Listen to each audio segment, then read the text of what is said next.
bonjour et bienvenue. Je suis Sandrine Planck et vous écoutez Les Nouvelles Filles de la Campagne. 2 fois par mois, je vais à la rencontre de femmes qui, comme moi, ont changé de vie pour tenter l'aventure en ruralité. Ce qu'elles ont en commun ? Elles ont redoublé d'audace. Pourquoi ? Eh bien, en allant vivre à la campagne, et comme si ça n'était pas déjà un sacré défi, elles ont changé de métier, développé une nouvelle activité, un projet, une passion, voire adopté un nouveau mode de vie. Grâce à nos échanges, je vous révèle tout de leur arrivée en ruralité, de leur projet de départ, leur intention, de leur nouvelle vie qui les a transformées, de leur joie et par moments de leurs craintes. Je vous offre des témoignages motivants, rafraîchissants, qui vous feront, je l'espère, sourire, plaisir et peut-être vous donneront envie de sauter le pas ou simplement d'y réfléchir. Maintenant, je vous emmène dans ma campagne. Bonjour Nadia. Bonjour Sandrine, tu es la bienvenue. Pour démarrer, est-ce que tu peux me dire pourquoi tu m'as dit oui ? Alors je t'ai dit oui parce que j'ai trouvé en toi quelqu'un qui me ressemblait pas mal par ton dynamisme, par ton originalité différente des autres. Voilà. Et est-ce qu'il y a quelque chose en particulier quand même qui t'a donné envie de participer ? Est-ce que c'est l'écoute du podcast en général, une fille en particulier, la thématique ? Il y a plusieurs nanas NFC que j'ai écoutées et réécoutées qui m'inspirent toujours et encore. Pour donner 3 noms, Laurence, Essa, Lucille, j'adore. Est-ce que tu peux te présenter, nous parler juste un peu voilà, très succinctement de ton parcours avant de changer de vie ? Alors, avant de changer de vie, attention parce que toi, tu as plusieurs vies dans ta vie, avant de partir de la campagne à l'étranger et avant l'étranger revenir ici. Voilà, dis-nous un petit peu qui tu es. Là, déjà, je suis née en 75, donc ça, on parle d'une autre période. J'ai vécu à la campagne, qui n'est plus la campagne, à Condat-sur-Vienne, à côté de Limoges. C'est un petit village, c'est devenu une suburb. Je ne sais pas comment est-ce qu'on dit en français. Il y a des mots comme ça que je ne sais pas. Et j'ai vécu ensuite à Limoges jusqu'à mes 19 ans. Rien vraiment de spécial. J'ai fait un bac pro jusqu'à mes 19 ans. Et sans vraiment avoir d'objectif clair sur ce que j'allais faire dans ma vie. Ensuite, je suis partie. Voilà. Et sinon, ta situation familiale, c'est quoi ? Tu as des enfants, tu as des animaux, tu as un mari ? Oui, alors je suis mariée à Yuri depuis 19 ans et on a 2 enfants, Laura et Rémi. 3 chats qui sont adorables. J'adore mes chats.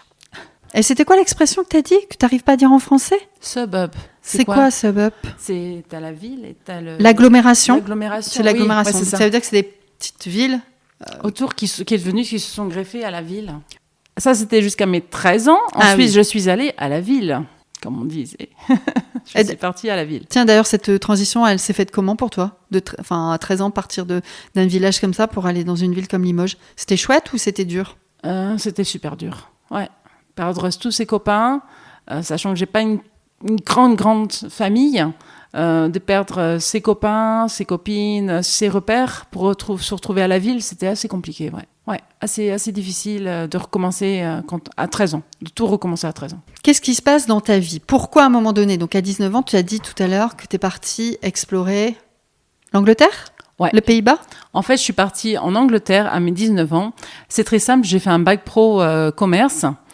Et ayant fait plein de stages dans des commerces différents, je voulais pas faire ma carrière entre parenthèses dans un supermarché. Voilà, c'est pas ce que je voulais faire. Je voulais faire plus et je voulais entre autres apprendre l'anglais. Donc je me suis inscrite. Avant ça, je suis partie en Angleterre faire un petit repère. Et je suis rentrée à la maison, je me suis inscrite dans une agence d'au pair et je suis repartie en Angleterre pour y rester 6 mois à la base. J'y suis restée 5 ans. D'accord. Ok. T'as rencontré l'amour ? J'ai rencontré surtout du travail, beaucoup de travail. J'avais 3 emplois dans une maison de retraite. Je faisais dans un bureau de marketing. Je me suis retrouvée assistante de direction à 19 ans. Et j'étais au pair, entre autres. Je m'occupais des enfants et des groupes italiens de la famille au pair. Enfin, j'étais pas mal... à 19 ans, c'est pas mal, ouais. Tu avais une appétence quand même pour les langues, non ? Les langues, ça t'a toujours plu ? Ouais, j'ai toujours adoré voyager, les langues, les gens qui étaient différents. C'est peut-être pour ça que je t'aime bien. Très bien. Je suis en Angleterre. J'ai commencé.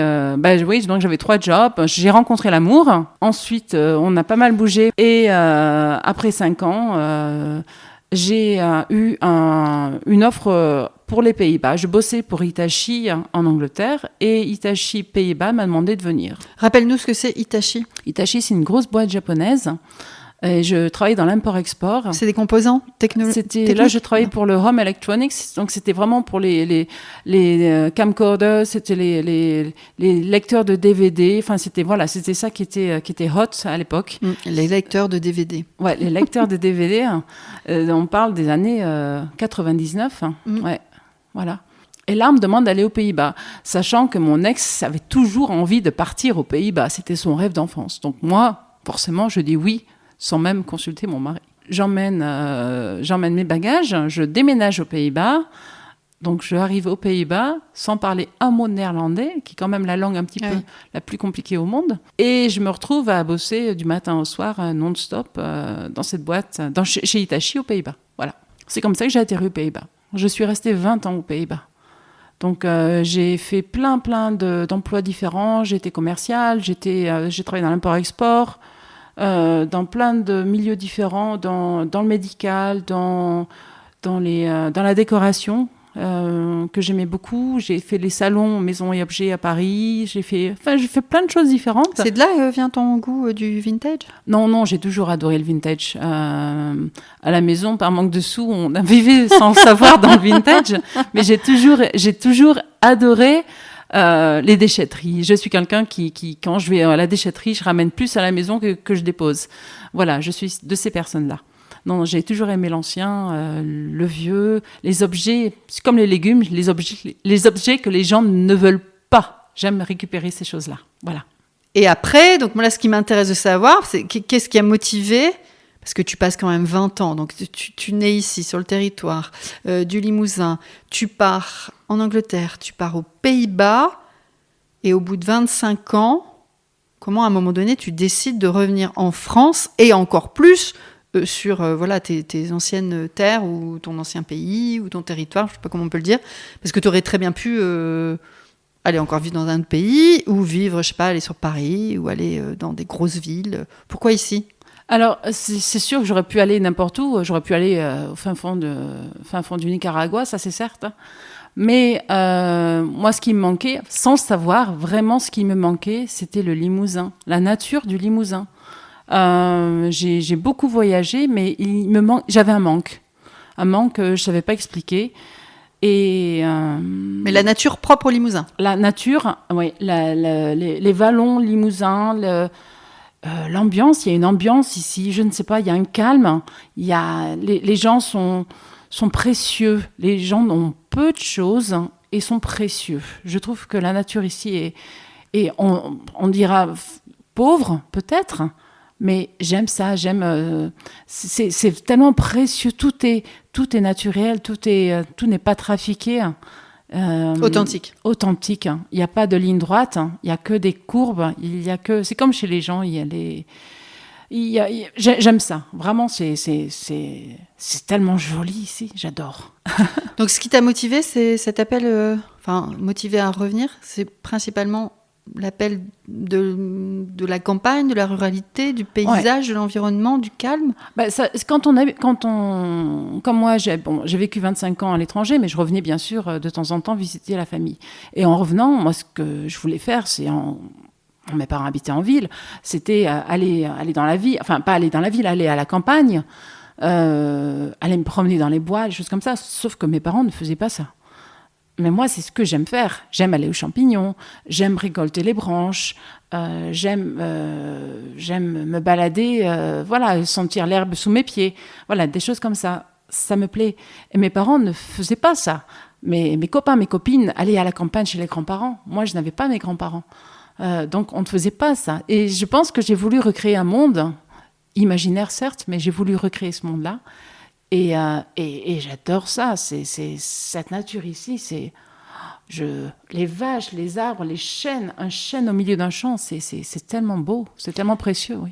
J'aime être ici. Oui, cette campagne limousine, j'aime ça. Pendant 25 ans, il y avait des moments où tu y pensais, où tu dis il faut qu'on y retourne ou... Non, je ne savais pas ce qui me manquait. J'ai vraiment, quand on est 20 ans aux Pays-Bas, vous êtes... Bon, j'ai fait plein de métiers. J'étais pas mal, beaucoup plus jeune, bien sûr. Et on est dans le buzz néerlandais, donc c'est disons, faire du fric. Disons, c'est vivre, c'est voyager, c'est s'amuser, c'est... dès qu'on peut passer un week-end, prendre l'avion, aller à gauche, à droite, faire des fêtes. Enfin, j'ai fait plein de choses différentes, mais je voulais vraiment le retour à la vraie vie. Je sais pas, j'ai dû lire un livre quelque part où j'ai eu un éveil, peu importe, je ne sais pas. Mais j'ai eu un déclic à un moment donné que c'était pas la vie que je voulais. Voilà. Et chose qui est quand même importante, il y a 2 enfants, donc Laura, Rémi, il y a Yuri. Ils étaient tous OK avec toi ? Oui, bien sûr. Quand j'ai rencontré Yuri voulait apprendre le français. Yuri, ses parents écoutaient tout le temps des chansons françaises.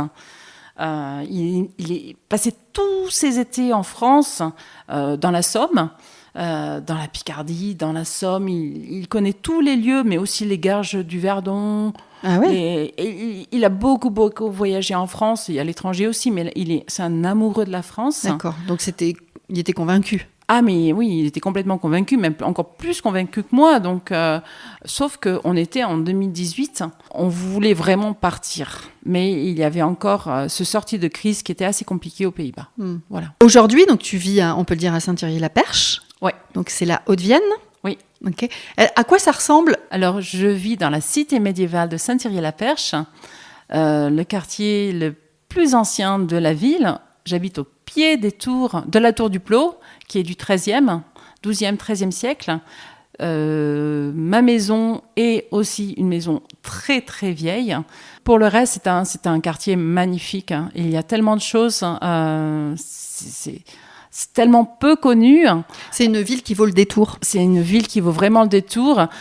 Chose assez importante, depuis la fenêtre de ma cuisine, je vois les forêts environnantes. C'est vrai, oui. Quelque chose de particulier, ta maison ? C'est pas un presbytère, ta maison ? C'est un ancien presbytère, oui. Ouais. Mais là, on habite dans la rue des Plaisances, qui s'appelait avant la rue des Maisons Brûlées. Donc, je n'ai aucun détail. On a trouvé il y a quelque chose qu'on a trouvé dans le jardin, en faisant du jardinage. Mon jardin et l'ancien cimetière de la chapelle qui ajustait la maison. Donc, jardinage, pour moi, c'est interdit, à moins de 50 cm. Mon jardin est donc, oui, rempli de cercueils. Voilà. Donc là, ça a été un podcast avec une super ambiance. Non, en tout cas, cette maison, elle a quand même beaucoup de charme et de caractère.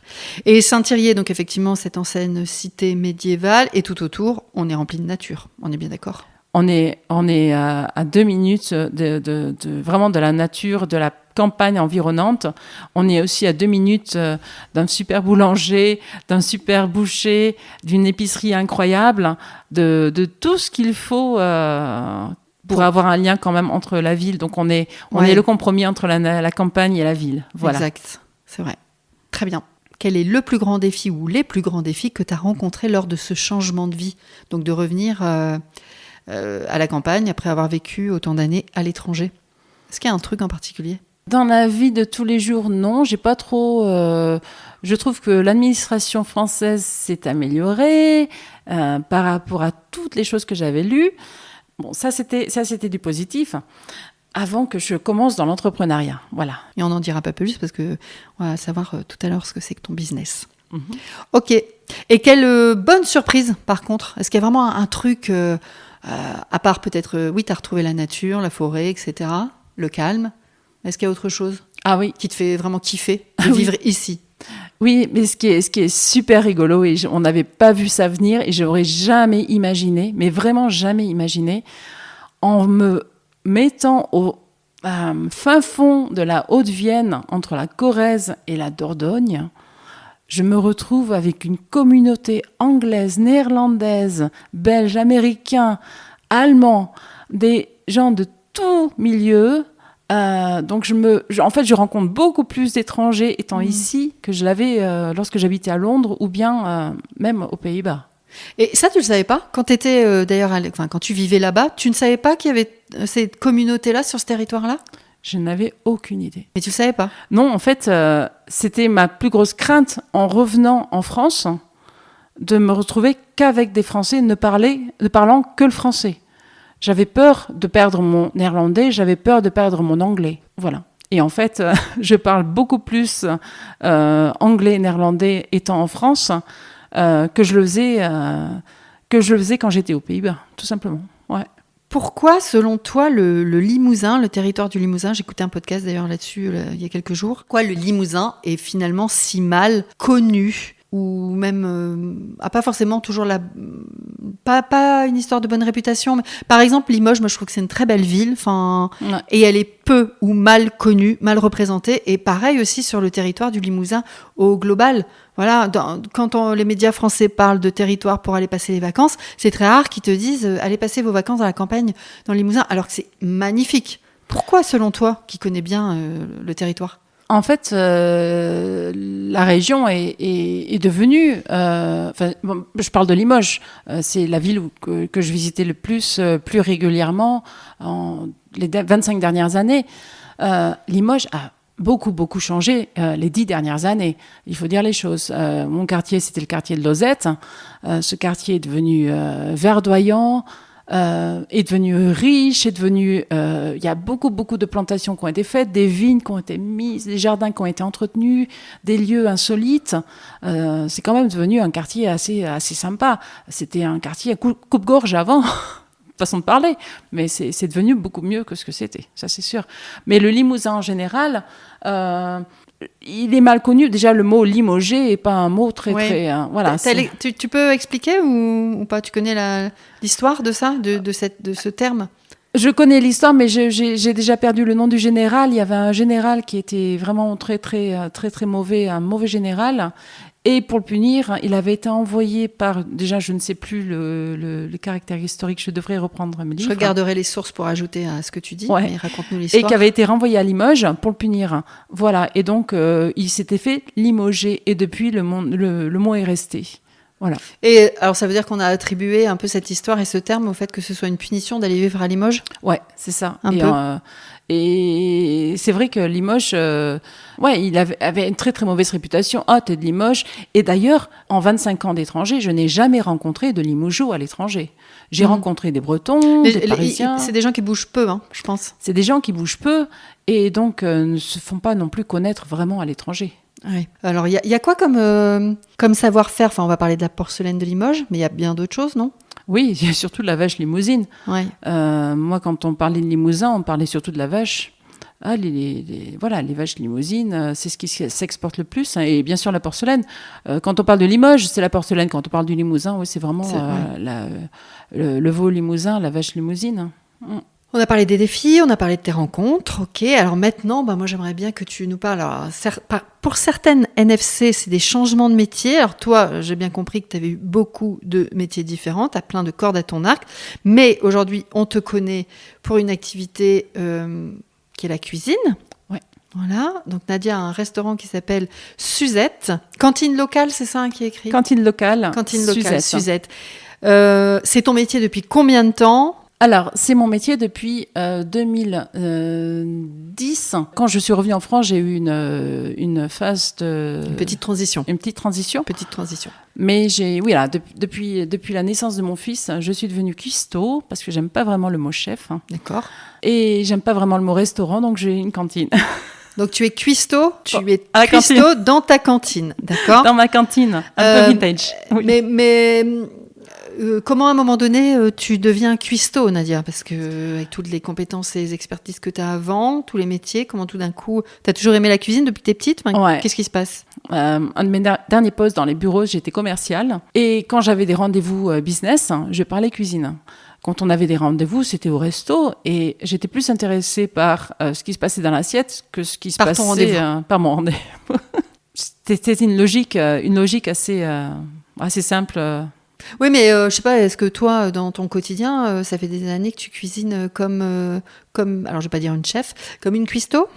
Oui, oui, oui, mais j'ai toujours aimé ça. Je faisais partie de Slow Food, du groupement Slow Food. J'ai même représenté les Pays-Bas à Tu peux Terre Madre. expliquer ce que c'est que Slow Food? Oui, Slow Food, c'est une congrégation un groupement de personnes qui a commencé en Italie. Lorsque le premier fast-food s'est monté dans un village en Italie, il y a donc Carlo Petrini, le fondateur de Slow Food, a trouvé ça tellement une honte qu'il a décidé de monter Slow Food, le contraire de Fast Food, pour pouvoir se battre contre ce monstre qui allait donc tout bouffer et tout détruire sur son passage comme un gros bulldozer. Et donc, il y a plusieurs branches de Slow Food, et moi, j'aime le côté travailler avec les producteurs locaux, la main dans la main, avec les personnes locales qui ont un savoir-faire local, et qui ont un amour pour leur territoire. Ça, c'est, on va dire, ton point de vue, ton concept, etc. Ouais. Mais la cuisine que tu nous fais actuellement, est-ce que tu l'appliquais chez toi à la maison? Est-ce que c'est la cuisine que tu as fait pour tes enfants, par exemple? Non. En fait, j'ai toujours aimé cuisiner. À la maison, je cuisinais. Ma maman ne savait pas cuisiner. Mon père, qui est marocain, cuisinait la cuisine du Maroc, beaucoup d'épices. J'ai pas été élevée avec une maman cuisinière, avec une grand-mère cuisinière, etc., etc. J'ai pas eu ça. Donc, j'ai créé ça. T'as appris toute seule? J'ai appris toute seule, oui. Mais j'ai découvert la cuisine en Angleterre, quand même. Vas-y, raconte. Mes amies étaient surtout végétariennes. Pareil, un grand usage des épices.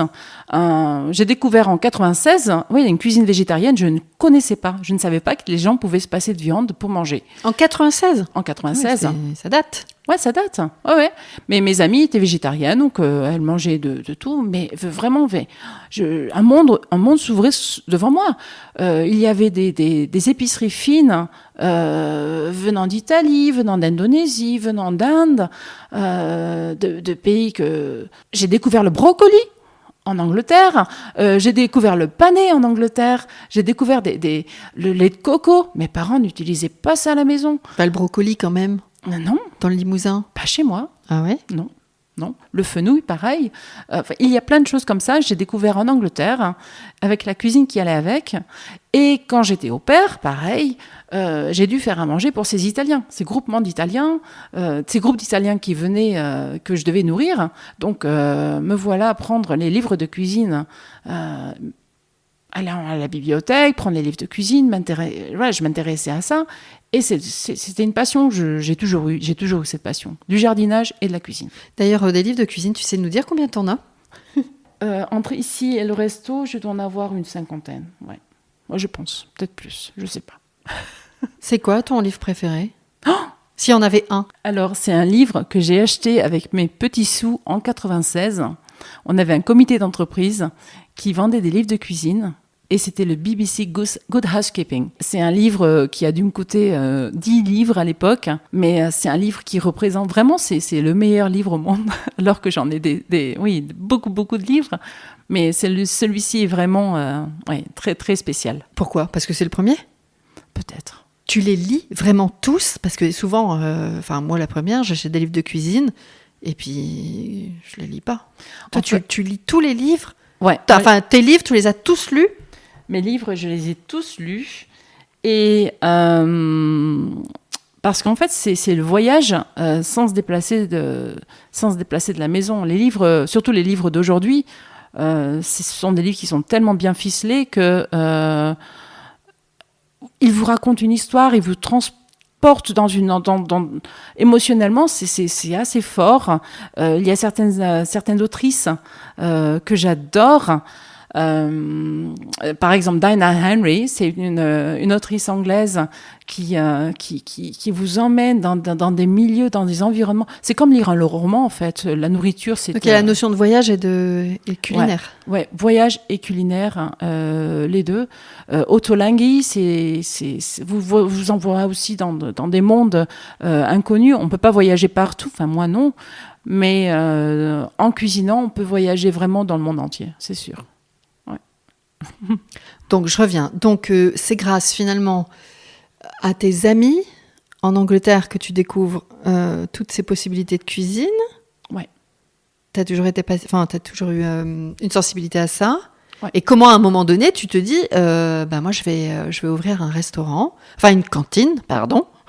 J'ouvre une cantine. Donc là, on est à l'étranger, puisque tu as eu ta cantine aux Pays-Bas et tu as aujourd'hui ta cantine ici, à Saint-Thierry. Mais comment, à un moment donné, tu switches en te disant, c'est ma passion, j'en fais un business. Alors, ça n'était pas si simple que ça. J'ai été aidée par un burn-out. J'ai vu un coach aux Pays-Bas, ça s'appelle un Wandelcoach. Donc, avec ce coach, on allait se promener, on se donnait rendez-vous dans un salon de thé et on allait se promener dans les bois. Voilà. Et on parlait. J'étais enceinte de mon fils et on allait se promener dans les bois. Et en se promenant, la promenade libère les esprits. On parlait de mes rêves, de mes sensibilités, de mes faiblesses, de mes forces. Elle m'a fait faire des tests Briggs-Meyer et des tests qui ont ressorti c'est un code en fait, qui ressortent 4 personnalités de la personne. C'est comme le MBTI. C'est ça. En France. C'est ça. Et donc j'ai fait ces MBTI. Et j'ai tapé ça sur l'ordinateur. Il s'avérait, tu vas peut-être pas me croire, il s'avérait qu'il y avait à 15 km de chez moi un restaurant qui cherchait quelqu'un avec dans son descriptif, il y avait ces 4 mots. Ton profil, le profil MBTI, voilà. était dans une annonce. Dans une annonce. C'est fou. Il y avait donc je sais plus les termes, mais c'est ressorti. Et donc, me voilà. Entre-temps, j'avais accouché de Rémi. Rémi avait 3 mois, je pense. Et me voilà avec ma poussette. Je franchis la porte et je dis, je veux bosser ici. Et il m'a dit, OK. Sans avoir eu une expérience au préalable de travail en cuisine. Non. Non, la cuisine, c'est une passion. C'est vraiment, il faut savoir se vendre. Et j'ai su me vendre. C'était le bon moment. Les étoiles étaient alignées. Vendre, il faut savoir faire, tu vois. Moi, je peux lire autant de livres que je veux, j'aurai jamais ton talent. Si. J'ai cette sensibilité-là en cuisine. J'aime mélanger les épices. J'aime créer des couleurs, des mondes dans l'assiette. C'est mon petit talent à moi. Voilà. Donc, alors, il te dit oui, et c'est comme oui. ça que l'aventure, elle démarre. En fait, il me dit oui. Et lorsque j'étais avec cette coach, je lui dis à cette coach, j'ai dit, mais voilà, un lieu comme ça, c'est mon rêve. Il s'avère que le restaurant qui m'a donc embauché, son fournisseur de tartes était le salon de thé qu'on se retrouvait. Et mon nouvel employeur était en train de parler à son fournisseur de tartes, en lui disant, mais qu'est-ce qu'elle bosse bien ? Et donc, il m'a débauché. Et en me disant, écoute, on est en train de monter un 2e restaurant. Est-ce que tu veux faire partie de l'équipe ? Voilà que je suis rentrée en restauration plus, dans un restaurant biologique, végétarien. Je suis restée 5 ans. Suite à ça, pareil, il était beaucoup plus près de chez moi. Donc, j'ai rencontré beaucoup de personnes qui habitaient mon village, qui me disaient, mais c'est quelque chose comme ça qu'il nous faut dans notre village. Ah, je vois où tu veux en venir. Voilà. Et donc, j'ai fait des événements. Il y avait des événements slow food aussi qui se créaient petit à petit, des marchés de producteurs, des choses comme ça. Et il y avait pas mal de nouvelles filles de la campagne, version néerlandaise, là-bas, en liaison avec slow food. Et donc, je faisais souvent partie, parce que j'avais un gros réseau, j'avais quand même un gros réseau là-bas. Et petit à petit, j'ai monté mon affaire. Suzette, Pays-Bas. Donc, en tout cas, c'est parce que le projet intéressait les gens de ton village ouais. Où tu as recréé un modèle. C'est là le premier Suzette ? C'est là que j'ai créé mon premier Suzette. Et pourquoi ça s'appelle Suzette ? J'avais créé un monde vintage, la France des années 50. Oui. Et cette France des années 50, avec de la chanson française, avec de la cuisine française, avec une déco archi-française, les meubles en formica. Encore plus marqué que ce que tu as aujourd'hui ? Ah, beaucoup plus marqué que ce que j'ai aujourd'hui, oui. Et avec les tables Vichy, voilà des... Enfin, c'était très concept, t'avais un très concept.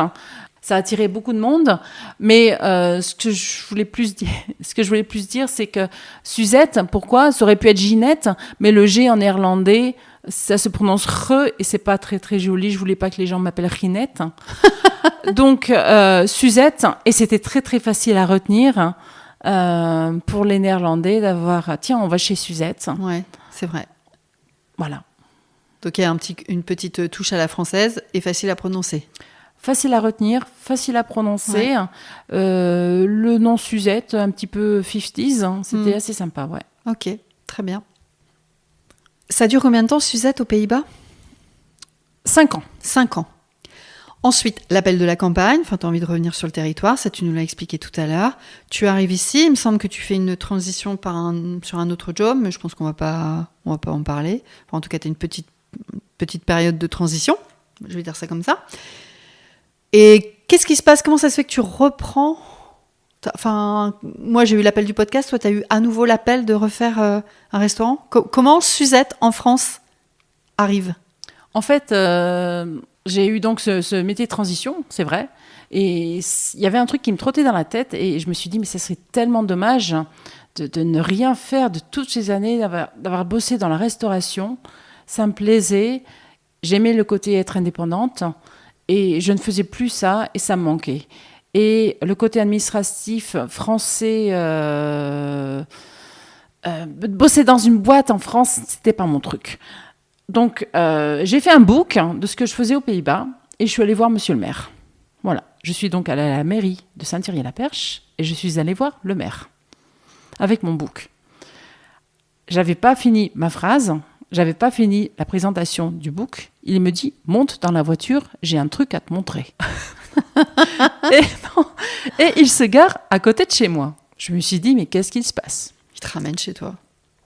Alors, je pensais qu'il me ramenait chez moi. Mais non, en fait, il y avait un bâtiment à 50 mètres de chez moi, que je ne connaissais pas ce bâtiment. Les gens se garaient devant, je ne savais pas qu'il y avait une maison ici. Et il me dit « Viens, je te montre ce bâtiment. » Et il rentre et il me dit « Il y a un truc à faire ici. » Voilà. Donc, il faut imaginer un bâtiment qui n'a pas été ouvert depuis des années, qui n'a pas été utilisé depuis 30 ans. Le dernier usage de ce bâtiment, c'était l'office de tourisme. Et avant l'office de tourisme, c'était ? Avant l'office de tourisme, c'était une habitation. Et avant ça, jusqu'en 1914, c'était une prison. La prison de Saint-Thierry-la-Perche. Décidément, toi, entre les presbytères, les prisons... Ouais, bah oui, on est dans la cité médiévale où on l'est pas. Hein. Il me dit, écoute, je te laisse les clés, t'en parles à ton mari et on en reparle. Donc, je montre à Yuri le soir même et il me dit, mais c'est quoi ce truc ? Donc, il y avait c'était moche, c'était sale, il y avait de la laine qui pendouillait, il y avait un câble des PTT qui pendait, il n'y avait pas d'eau, pas d'électricité, pas d'évacuation, il y avait rien, il n'y avait pas de toilette, il n'y avait rien. Et donc, le lendemain, et monsieur le maire au bout du téléphone qui me dit « T'as 2 minutes ?» J'ai dit « Oui ». Il me fait « Viens ». Donc, viens à la prison, il me dit. Donc, je vais à la prison. On se croirait au Monopoly. Donc, je vais à la prison. Casse-prison. Voilà, donc il y avait monsieur le maire, il y avait l'architecte des bâtiments de France, il y avait l'architecte de la mairie et il y avait une assistante. Ils étaient tous les 4. Et donc, entre-temps, j'avais appelé Yuri en lui disant « Yuri, viens avec moi, je vais leur dire qu'on ne le fait pas. » Et donc, j'y vais et je vois toutes ces personnes devant moi et je dis à Yuri en néerlandais « En fait, je crois qu'on n'a pas le choix. » Mais c'était assez amusant. En fait, monsieur le maire avait vu juste. Il a vu vraiment le potentiel du bâtiment. Et donc, il y a 2 ans de ça, au mois de juin, nous avons eu les clés, beaucoup de travaux de fait. On a fait une petite mise au neuf. On a ouvert donc Suzette en septembre, il y a 2 ans. Voilà. Tu l'aurais imaginé ça aux Pays-Bas ? Que tu allais ouvrir un restaurant à nouveau dans ton territoire ? Mais jamais de la vie. J'aurais jamais pensé ça. Surtout quand j'étais aux Pays-Bas, on me disait « Mais Nadia, si tu repars en France, tu ne seras qu'une Française qui fera de la cuisine en France. Ce ne sera pas trop original. » Voilà, donc moi j'avais un peu la frousse que déjà j'avais peur de la cuisine, la France c'est le pays de la cuisine. J'avais peur de ne pas être au niveau. De ne pas être légitime ? De ne pas être légitime, ouais. Donc ça me faisait quand même assez peur.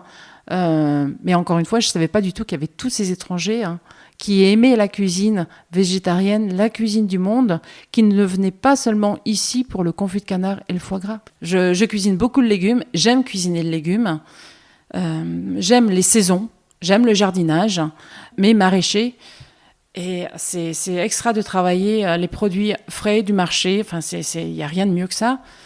Et le confit de canard foie gras, c'est super, mais c'est pas pour moi. C'est vraiment, c'est pas mon dada. Et quand j'étais à l'étranger, j'ai vu que il y avait une nouvelle cuisine qui s'était en train de se profiler. Cette cuisine végétarienne, cette cuisine. T'as dit du monde aussi. Du monde, ouais, cette cuisine du monde. C'est quand même... le monde est grand, mais j'aime cuisiner les produits avec des saveurs, avec des épices. On a de la chance ici d'avoir un super épicier au bas de la rue. J'adore y aller pour chercher l'inspiration aussi, parce que l'inspiration n'est pas facile à trouver quand on est en campagne. Ça, c'est un côté négatif de la vie à la campagne. De pouvoir t'inspirer par les autres. Il y a peu d'inspiration. J'ai assez peu d'inspiration, j'avoue.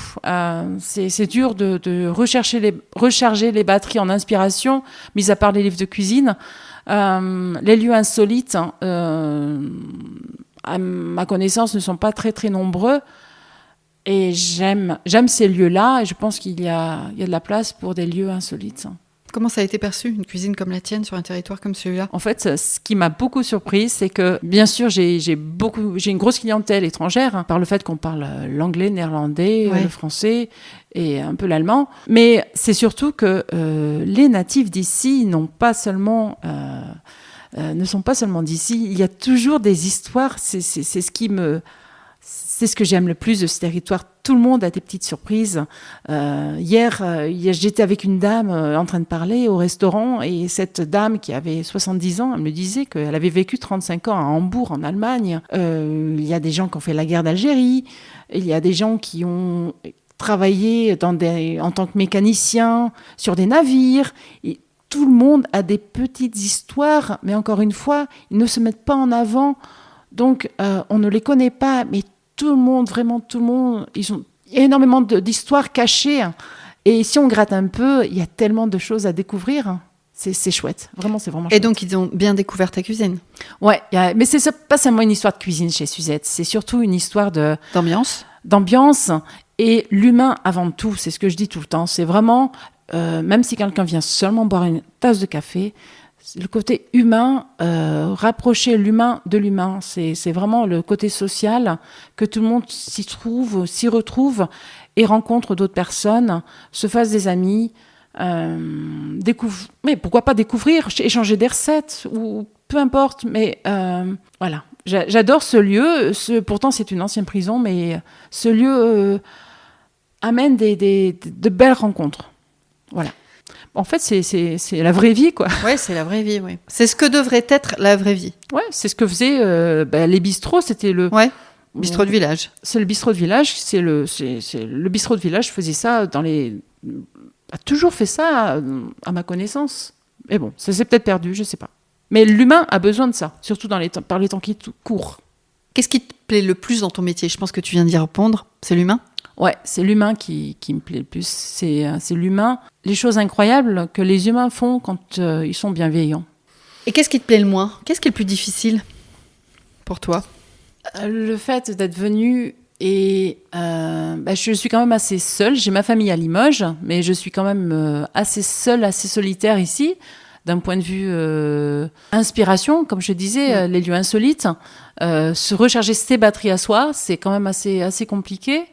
C'est de bosser dur. La restauration, c'est pas un métier facile. Cuisiner du frais, du archi frais tous les jours, c'est fatigant. Moi, c'est se ressourcer. C'est ça qui est dur. Et puis l'administration française dans l'entrepreneuriat, c'est quand même quelque chose. C'est quand même quelque chose qui n'est pas comme ça. C'est pas comme ça à l'étranger, mais du tout. C'est vraiment l'inverse à l'étranger. Ça démotive quand même assez. Et c'est assez flippant, je trouve. Donc on a compris un petit peu la démarche, le projet, comment il est arrivé. Enfin, tout s'est finalement fait assez rapidement.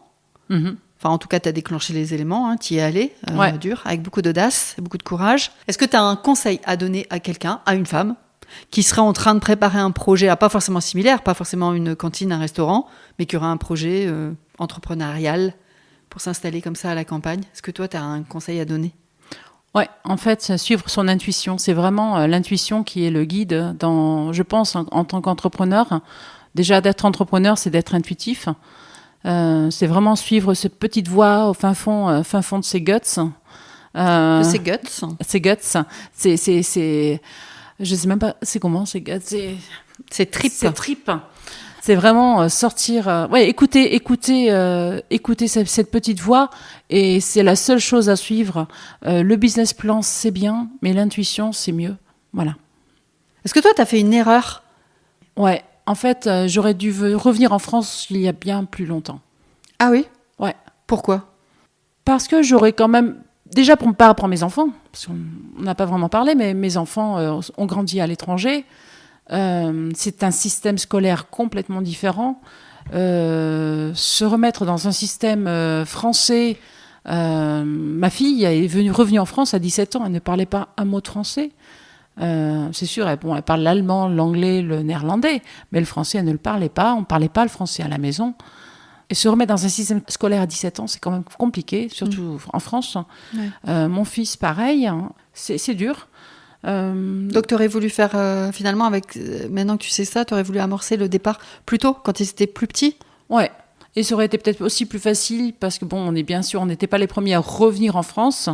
Il y a eu toute une démarche d'ici les 5 dernières années. Il y a quand même pas mal de personnes qui sont revenues ou même venues à la campagne. Et post-Covid, ça a été encore plus de personnes. Il y aurait eu plus de maisons de disponibles. Il y aurait eu plus de choses, mais j'aurais voulu profiter de cette France, de ce Limousin avant. C'est usant d'être à la ville quand même. Donc, tu es en train de me dire finalement que tu as passé trop de temps à la ville dans ta vie, au global? Ouais. C'est ça? Ouais. Trop de temps, en fait. J'étais pas assez proche de mes convictions, proche de ce que j'aime le plus, la nature, la vraie vie, la pas de chichi, vraiment l'authenticité. L'authenticité. Quand tu es revenu, là, j'aimerais bien qu'on parle un petit peu de tout ce qui est liens sociaux et réseautage en campagne, pour finalement ceux et celles qui auraient envie de franchir le pas, mais qui n'osent pas. Parce que souvent, on peut dire « Ah oui, mais à la campagne, tu vas te faire chier, tu n'auras pas d'amis, il n'y a pas de famille, tu n'auras pas d'amis, c'est compliqué. » Comment toi, tu vois les choses et comment toi, tu as tissé justement des liens, comment tu t'es créé un réseau? Alors, comment j'ai créé un réseau? Quand je suis revenue en France, j'habitais à Ségur-le-Château, donc en Corrèze, à la limitrophe de Saint-Thierry-la-Perche. Et très vite, je me suis fait des amis à Ségur-le-Château. Bon, il n'y a pas grand monde, mais certaines personnes, pas besoin, la quantité ne joue pas sur la qualité. Donc, j'ai commencé à tisser un réseau. Est-ce que c'était facile de créer un réseau? Est-ce que lorsqu'on est en campagne, effectivement, c'est assez facile de rencontrer des gens et de devenir pote rapidement? Ouais, c'est très très facile de se faire des amis à la campagne. Le bonjour est simple. Il y a toujours un petit mot sympa, puis de revoir les gens. Et vu qu'il n'y a pas grand monde, les rencontres, fêtes du village ou autres, font qu'on se retrouve très rapidement autour d'un verre et les amitiés se font instantanément. Donc là-dessus, tu peux rassurer les gens alors? Ouais. Oh ouais, non, mais la campagne, c'est vraiment the place to be. C'est... je dis vive la campagne. Non, pour ça, c'est incroyable. C'est comme une plante, vous mettez dans le sol et ça prend tout de suite. C'est incroyable. Les gens de toute façon, dès qu'on est honnête, dès qu'on est authentique, ça prend. Les gens sont sympas. Il n'y a pas de tabou. Il n'y a pas de... Je sais pas, les choses à la ville me semblent plus compliquées quand même qu'à la campagne. Les rapports plus simples, il n'y a pas de hiérarchie sociale. Déjà, les voitures sont à la maison, on ne voit pas les voitures, on ne voit pas, les gens sont habillés, tout le monde fait son potager, donc tout le monde est un petit peu vestiments, les vêtements sont un petit peu tous semblables. Aléatoire. Voilà, donc on ne sait pas qui est Pierre ou Jacques, s'il est notaire ou s'il est paysan et peut-être paysan notaire, peu importe. Oui. Et ça, c'est chouette aussi. On est moins dans les cases. Les cases, on les met au compost. Est-ce que tu as un conseil à donner justement pour créer du réseau quand tu arrives? Est-ce que tu vas me dire, est-ce qu'il faut se rapprocher des associations ou il y a d'autres choses à faire à la campagne?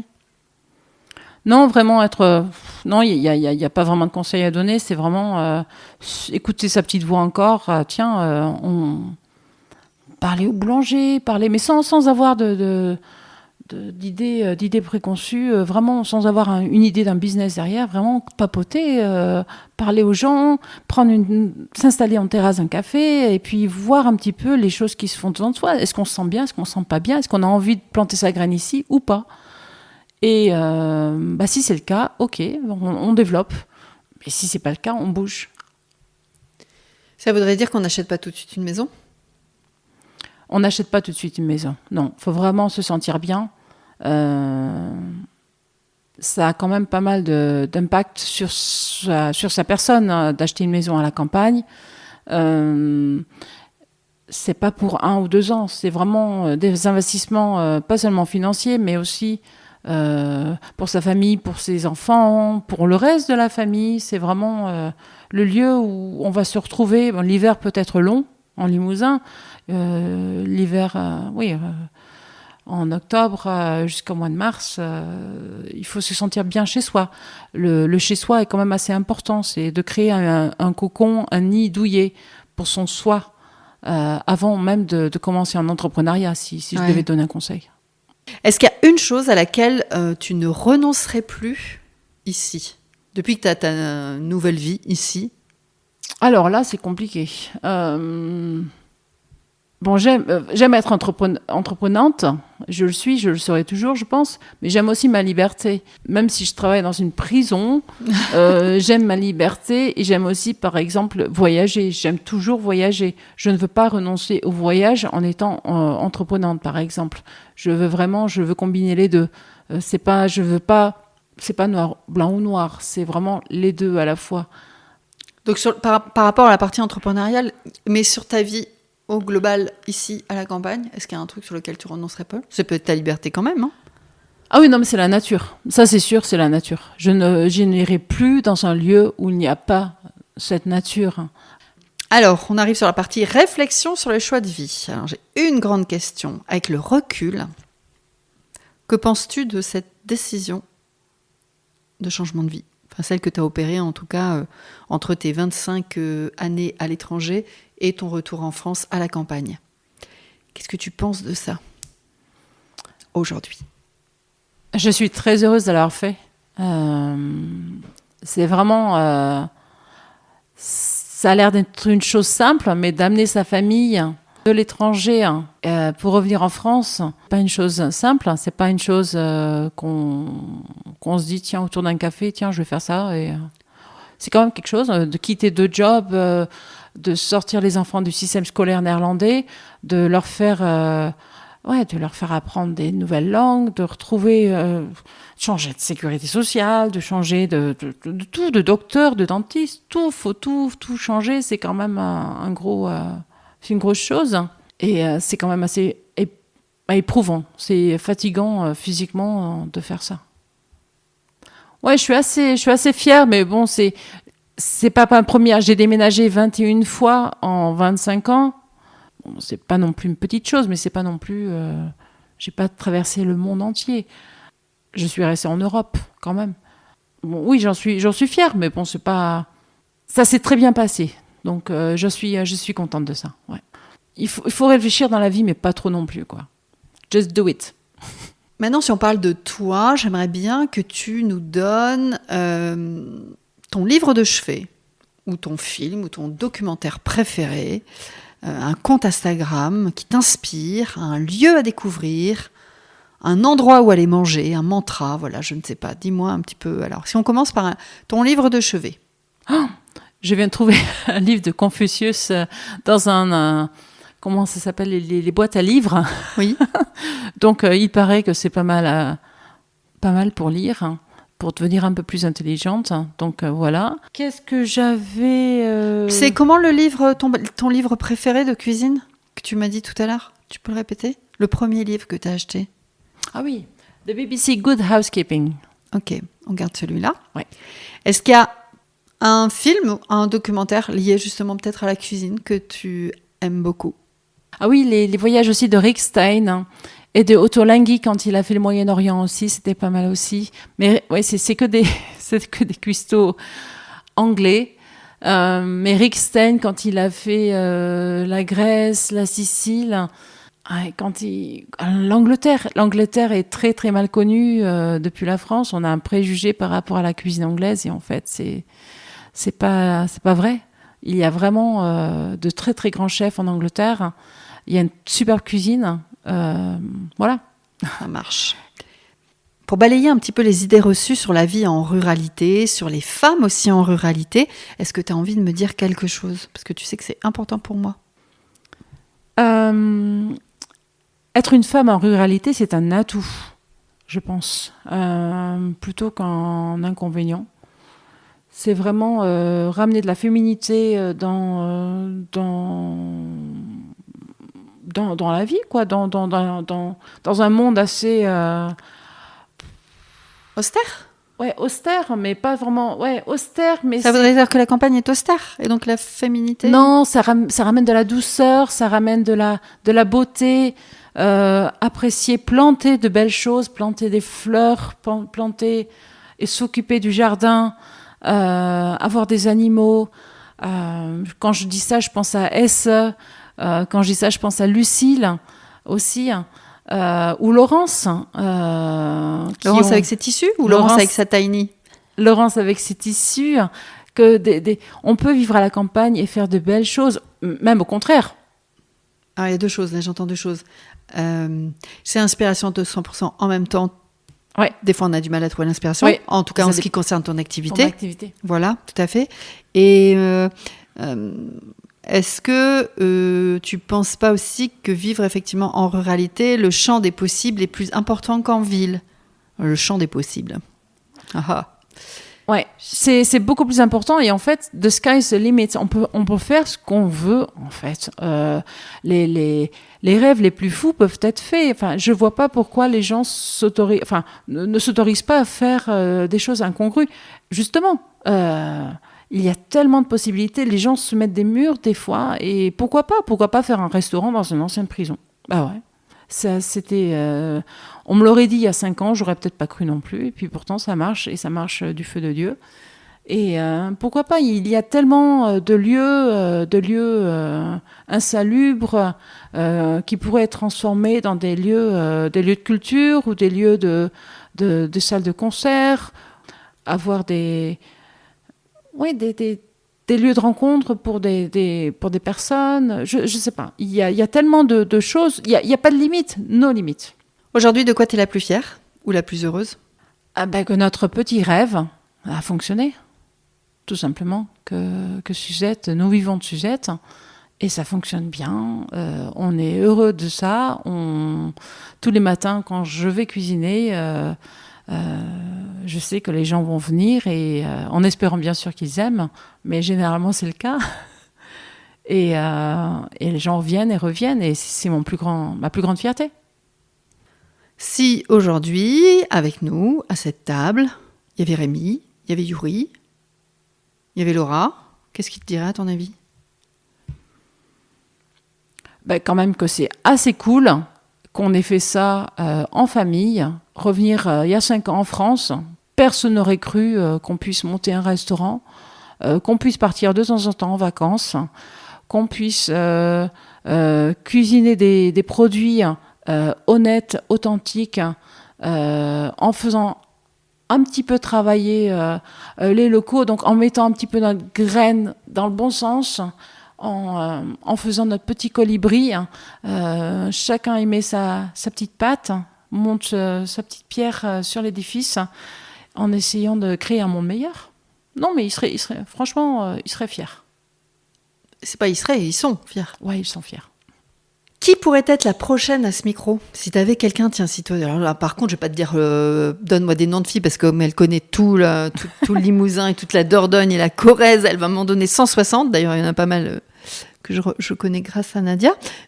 S'il y en a une qui rentre complètement dans la ligne éditoriale des Nouvelles Filles de la Campagne et que tu penses que c'est une bonne personne, une personne en plus que tu kiffes, c'est qui?